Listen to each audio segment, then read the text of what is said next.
I thought I knew heartbreak when I found out he married someone else behind my back. But honey, when he discovered what I'd been hiding all along, his whole world came crashing down. Some secrets are worth more than gold, and mine? It made his betrayal look like child's play. If you've ever been betrayed by someone you trusted, this story will shock you. Make sure you're subscribed and hit that notification bell because you won't believe how this ends. Trust me, you'll want to hear every single detail.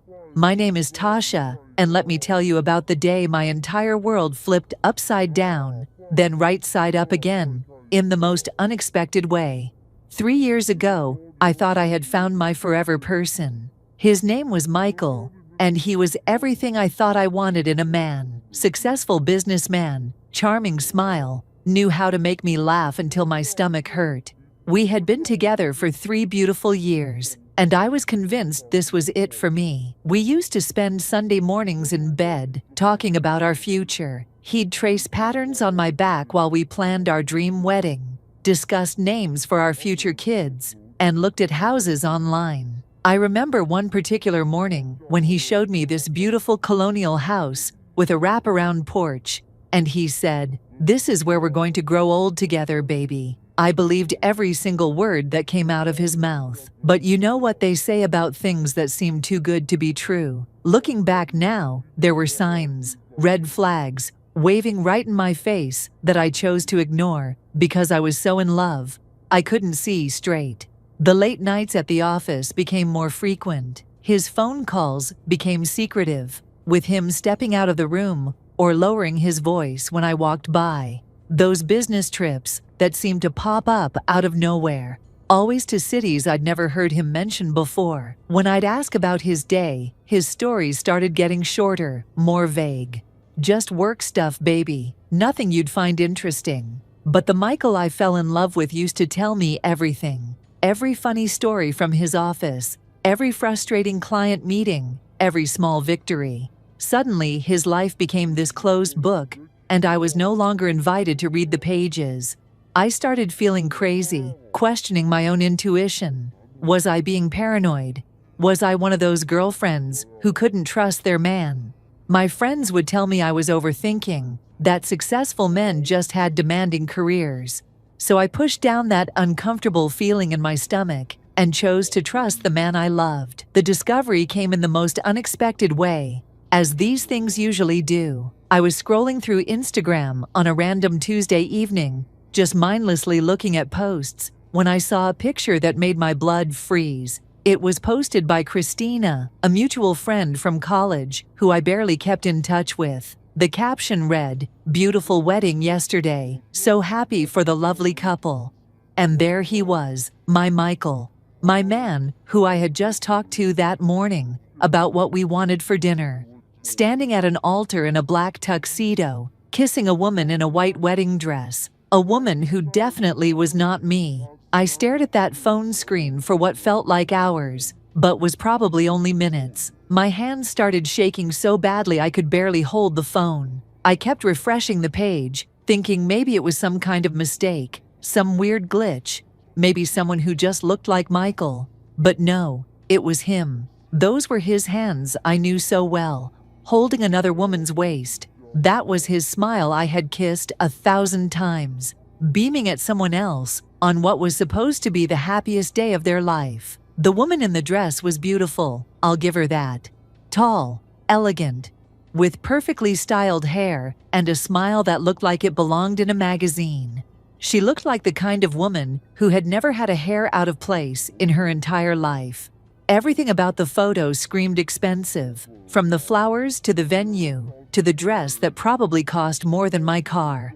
I screenshotted everything before my shaking fingers accidentally refreshed and lost it forever. Then I did what any woman in my situation would do. I went full detective mode. I started going through Christina's other posts, looking for more clues, more evidence of this betrayal that was slowly destroying me from the inside out. That's when I found the engagement photos, posted 3 months ago. 3 months ago, when Michael was supposedly on a business trip to Chicago, there he was, down on one knee, proposing to this woman in what looked like a garden full of roses. The caption from Christina read, "Jennifer said yes, can't wait for the wedding." Jennifer. Her name was Jennifer. I called him immediately, my heart pounding so hard I could hear it in my ears. When he answered, his voice was casual, normal, like he hadn't just shattered my entire world.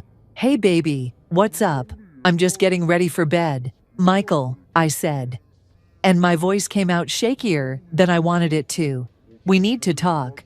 There was a pause, a long pause that told me everything I needed to know. "About what?" "About your wife, Jennifer." The silence that followed was deafening. I could hear him breathing, could practically hear his mind racing, trying to figure out how I found out, what excuse he could possibly give me. When he finally spoke, his voice was different, colder. "Tasha, I can explain." "Explain what?" "How you've been living a double life for God knows how long. How you proposed to another woman while you were supposed to be building a future with me?" "Explain that." What came next was the most pathetic, insulting explanation I had ever heard in my life. He told me it was complicated, that Jennifer was someone his family had chosen for him, that it was more of a business arrangement than a real marriage. He said he loved me, that I was the one he really wanted to be with, but his family's expectations and his career made this marriage necessary. "Necessary," I repeated, my voice getting louder. "Your marriage to another woman was necessary. And what about me, Michael? What about the 3 years I gave you? What about all those Sunday mornings when you were planning our fake future?" He tried to convince me that we could still be together, that nothing had to change between us. This man actually had the audacity to suggest I become his side piece, while he played happy husband with Jennifer. The disrespect was so overwhelming, I hung up on him.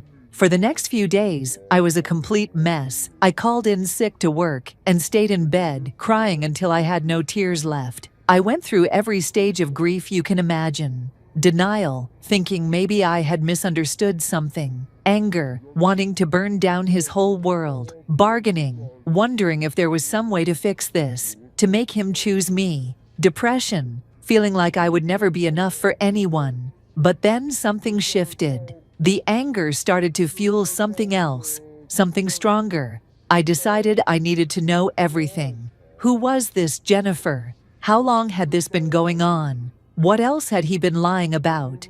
Jennifer turned out to be a successful lawyer from a prominent family. Her father owned a chain of hotels. Her mother was on the board of several charities. She went to private schools her whole life, graduated from Harvard, spoke 3 languages. On paper, she was perfect. She was the kind of woman mothers dream their sons will marry, the kind who looks good at business dinners and charity galas. As I dug deeper into Michael's life, things started making more sense in the worst possible way. Those business trips weren't for his job. They were wedding planning trips. All those late nights at the office were actually dates with Jennifer. The secretive phone calls were him coordinating his double life, making sure his 2 worlds never collided. I found out from mutual friends, who finally felt comfortable telling me the truth, that people had known about Jennifer for months. They had seen them together at restaurants, at social events, but nobody wanted to be the messenger who got shot. Some of them thought I already knew and was okay with it. Others were too uncomfortable to get involved. The betrayal wasn't just from Michael. It was from a whole community of people who watched me live a lie and said nothing. But here's where the story gets interesting. Because while I was drowning in this betrayal, life had its own plans for me. 2 weeks after I found out about the wedding, I got a phone call that changed everything. It was from a lawyer named Mr. Thompson, and he was calling about my grandmother's estate. Now, my grandmother had passed away 2 years earlier, and I thought everything had been settled. She had lived modestly her whole life, in the same small house she'd bought in the 1960s. I knew she had left me some things, but I figured it was just sentimental items, and maybe a small savings account. Mr. Thompson asked me to come to his office because there were some documents I needed to sign and some things we needed to discuss about my inheritance. I almost didn't go because I was still in my heartbreak phase, barely getting dressed or leaving the house. But something told me I should hear what he had to say. When I walked into that law office, I was not prepared for what I was about to learn. My grandmother, the woman who raised me after my parents died, the woman who worked as a seamstress and always clipped coupons and shopped sales, had been sitting on a fortune. Mr. Thompson spread out papers across his desk and started explaining. My grandmother had inherited a piece of property from her father back in the 1950s. At the time, it was just farmland outside the city, not worth much, but as the city grew and expanded, that farmland became prime real estate. My grandmother, being the smart woman she was, never sold it. Instead, she leased it to developers and businesses, collecting rent for decades. But that wasn't all. With the money from those leases, she had been investing in stocks, bonds, and more real estate. She was like a secret financial genius, building wealth quietly while living her simple life. By the time she passed away, her portfolio was worth more money than I could have ever imagined. The catch was that according to her will, I couldn't access the inheritance until I turned 30. She wanted to make sure I was mature enough to handle that kind of responsibility. My 30th birthday was next month. As Mr. Thompson explained the numbers, I felt like I was in a dream. We were talking about millions of dollars, properties, investments, trust funds for future children I hadn't even had yet. My grandmother had set me up for life, and I had no idea. When I left that lawyer's office, I was walking in a daze. Here I was, mourning the loss of a man who had betrayed me, feeling like my life was over, and it turned out I was about to become independently wealthy. The irony was not lost on me, but here's the thing that really got me. As word started to spread about my inheritance, guess who came crawling back? Michael started calling again, but this time his tone was different. Suddenly, he was talking about how he had made a mistake, how he realized I was the love of his life, how he wanted to work things out. The man who had married another woman for her family's money and connections was now trying to get back with me because I had money. The manipulation was so transparent, it was almost laughable. He started showing up at my apartment, bringing flowers and talking about how we could start over. He told me his marriage to Jennifer was just a piece of paper, that it didn't mean anything. He said he was willing to leave her if I would take him back. Jennifer, meanwhile, was not having it. I heard through mutual friends that she was furious about Michael's sudden change of heart. Their perfect marriage was already showing cracks, and they hadn't even been married for a month.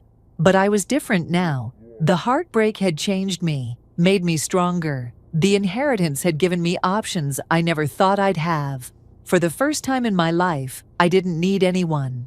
I could take care of myself, build the life I wanted, make my own choices without worrying about money or security. When Michael showed up at my door for the final time, I was ready for him. He came with his usual charm, that smile that used to make me melt, talking about how we were meant to be together, how he would do anything to fix what he had broken.